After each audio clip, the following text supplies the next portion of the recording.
on.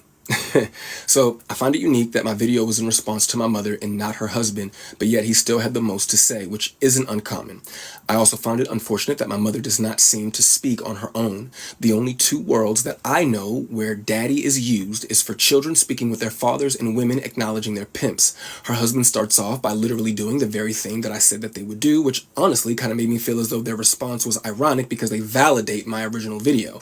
Either A, she has some newfound moment of clarity, or B, she retreats back to daddy. In her retreat back to him, though, he does not acknowledge what I did say, but instead begins to create a new narrative of things that I did not say, which negates the effects of a response video.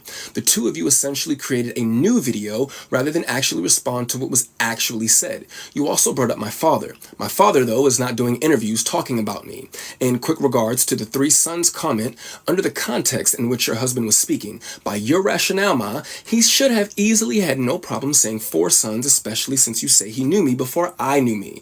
The two of you can sometimes come off as seekers of weak levels of empathy from others while at the same time sidestepping any accountability that one may need to take. To attempt to address what I said to another man while also trying to make your wife victim number one has nothing to do with you. My father did not need you to speak for him.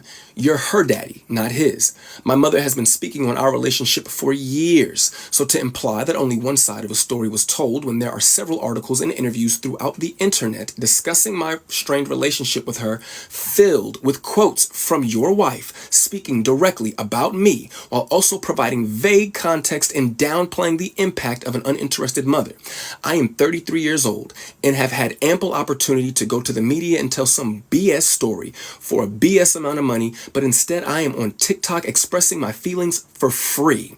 If the two of them were paying attention, I literally explained in my first video why I am responding using TikTok.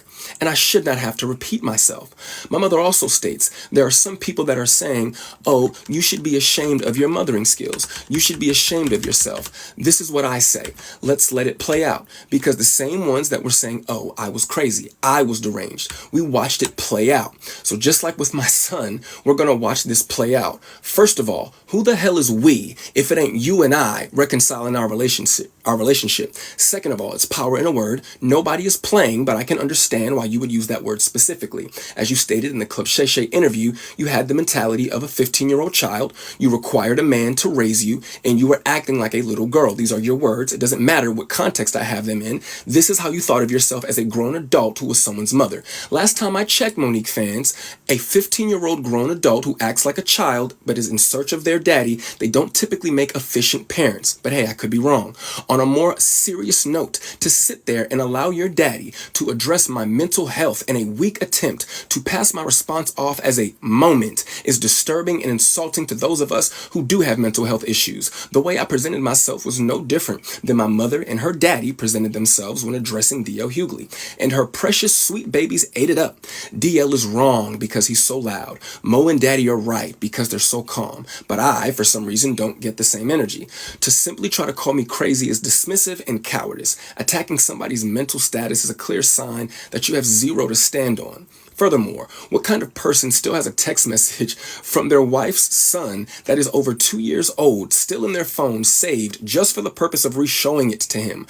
What I specifically remember about that message is that at the end of it, you said something along the lines of, if you don't respond, I understand. I could care less about what your message was about, but for you to say in the message, if you don't respond, I understand, why was it then that when you and I did speak, after that message was sent, the first question out of your mouth is, hey man, how come you didn't respond to my text message? I found that to be very unique, but I did not need an explanation on how to speak to women or how to listen to women. That was not what that situation was about. My mother showed me how conceited she is in that situation that you were referring to. For a woman to villainize the actions of her son for being a man and a father to his new family simply because she had not heard from him in 2 days, as though her phone was broken and she could not check on me. Because last time I checked, I was a new parent.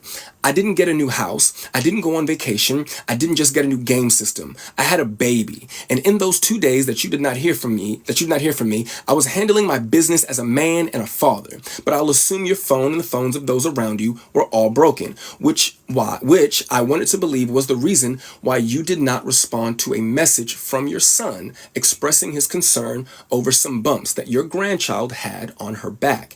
You would later make it your business to tell me that you got the message and chose not to respond because her other grandmother is a nurse. Damn the fact that she is also your blood.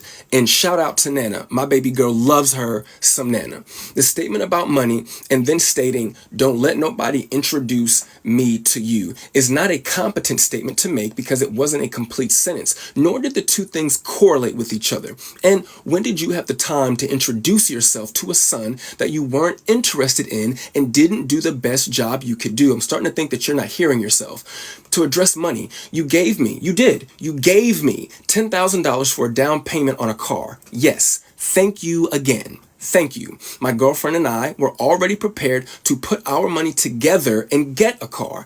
You and your husband called us one day and stated that y'all were going to give us $5,000 for a down payment. We said, okay. You then called us back a day or two later and stated that you would be giving us $10,000 for a down payment on the car. You and him made the conscious choice to give us that money. We did not ask you for anything, but this is an example of a rich person doing something for you. And because this is, an example of a rich person doing something for you because they want to do it for you, but because it doesn't have the desired effect that they want it to have, you are inconsiderate and ungrateful. But let's take it a step further. I eventually would uncover that my mother had left me a UTMA worth $45,000. You never brought that account to my attention. You claim it was because you forgot that you even set it up in the first place, which validates my original point. Who forgets that they invested $45,000 into a child that at that time is the only child? When I was homeless and I called you to help me figure out how to access the account, you said, Shalon, I don't even know what you're talking about. And if I did, why do you think I would help you?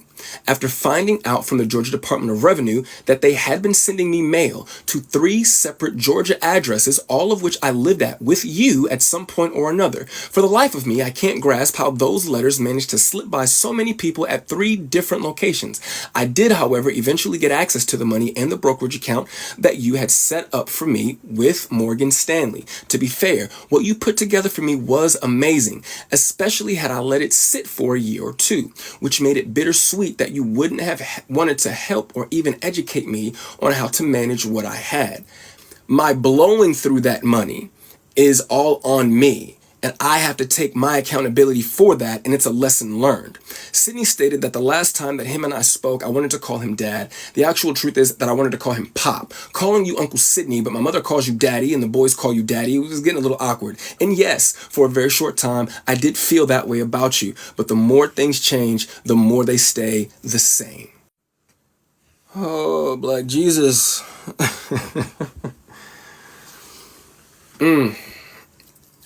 I do just want to really quickly give a really, really big thank you to the support that I've received throughout this.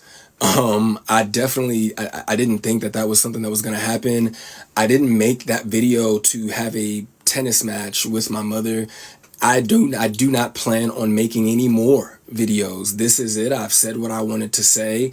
To me, if you're not going to acknowledge, you've already shown me that you don't care enough to acknowledge what I did say. So I definitely don't have the expectation that you're going to acknowledge now what I'm saying. So it is what it is. But once again, I want to say thank you again, man. That day before I posted that original video, I went to sleep with 25 followers that I probably could name all. I could probably name all 25 of those people. I think I have over like 12,000 followers now. That's really cool, man. I really appreciate that. But I just can't say thank you enough. I know I sound like a broken record, but I do appreciate the love. And best of luck to my mother and Sydney. And I hope that the Cat Williams tour is incredible. I really, really do. But when it comes to me, I am going to enjoy being a dad and being a man and just going through life, man. I don't want to be famous or notorious for being someone's neglected kid. I don't want that to be my story. And I only said what I said just to provide context, not to become anything. But y'all be safe, man. Peace.